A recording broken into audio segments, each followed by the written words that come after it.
ఎంత సంపాదించినా ఇంకా కూడబెట్టుకోవాలనుకునే వారున్న ఈ రోజులలో తాను సంపాదించిన దాంట్లో కొంత భాగం పేదలకే ఖర్చు చేస్తూ మానవత్వానికి మారుపేరుగా నిలుస్తున్నారు శ్రీనివాస్ రెడ్డి.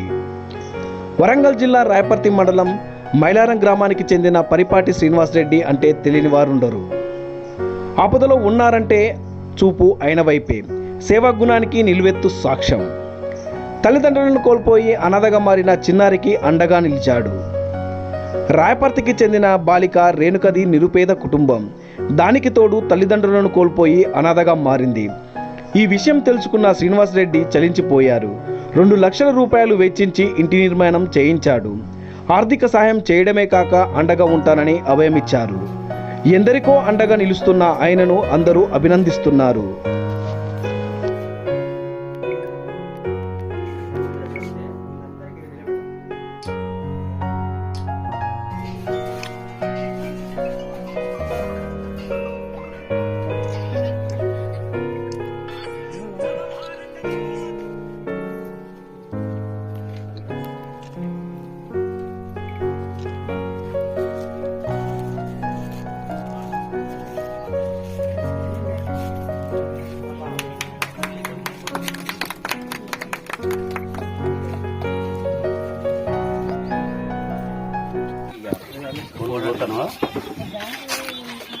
వారా స్కూల్కు పెళ్లి మేము పంపిస్తాం, మంచిగా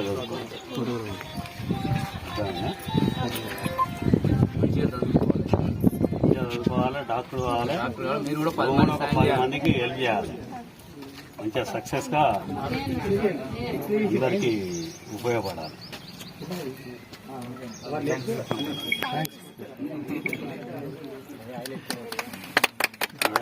మాకు ఫోన్ చేయాలి, ఓకేనా?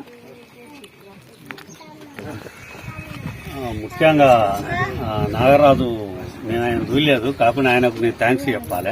అమ్మాయికి ఇట్లా ఇల్లు మీరు ఆయన ఎల్బియా అని చెప్పినట్ల ఆయన ఫస్ట్ నాకు కాల్ చేశాడు. ఆయన చూడలేదు, నేను ఫోన్లోనే మాట్లాడినా. తర్వాత ఆయన చెప్పిన దాన్ని బట్టి నేను ఒకసారి ఇక్కడికి వచ్చి చూస్తే పరిస్థితి బాగాలేదు, తల్లిదండ్రులు చనిపోయిండు, ఆర్థికంగా బాగాలేదు కాబట్టి అమ్మాయిని ఆదుకోవాలని చెప్పేసి ముందుకు వచ్చి మా ఎస్ఆర్ఆర్ ఫౌండేషన్ నుంచి ఇల్లును బాత్రూమ్ కట్టియడం జరిగింది. ఫౌండేషన్ నుంచి అన్ని సహాయ సహకారాలు అందిస్తాం. ఆమె ఇట్లా డ్రెస్సులు కానీ కొన్ని ఐటమ్స్ కొనుక్కోవడానికి కూడా నేను మనీ కూడా పంపించాను. ముందు కూడా మా ఫౌండేషన్ నుంచి ఆ అమ్మాయికి ఎవరు లేరు కాబట్టి మా సంస్థ నుంచి ఆర్థిక సహాయం అందించడం జరుగుతుంది. 133 అంబేద్కర్ జయంతి సందర్భంగా బాబాసాహెబ్ అంబేద్కర్ నిజమైన నివాళులు అర్పించడం అంటే మనం ఒక అంబేద్కర్ ఏదైతే ఆశయ సాధనలు ఏది ఉన్నదో ఆశయ సాధనలో కూడా మా ఫౌండేషన్ నుంచి కూడా ఆ జయంతి రోజు ఇల్లు ఆమెకు నిర్మించి ఇవ్వడం జరిగింది. చాలా సంతోషంగా ఉన్నది. My mother name is Kumaramma. My father name is Yakaya. Both are explained. Okay, thank you. Happy.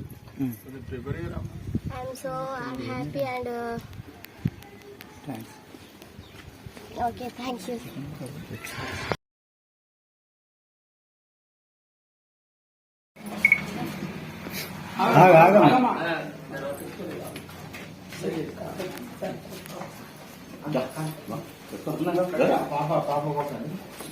Papa.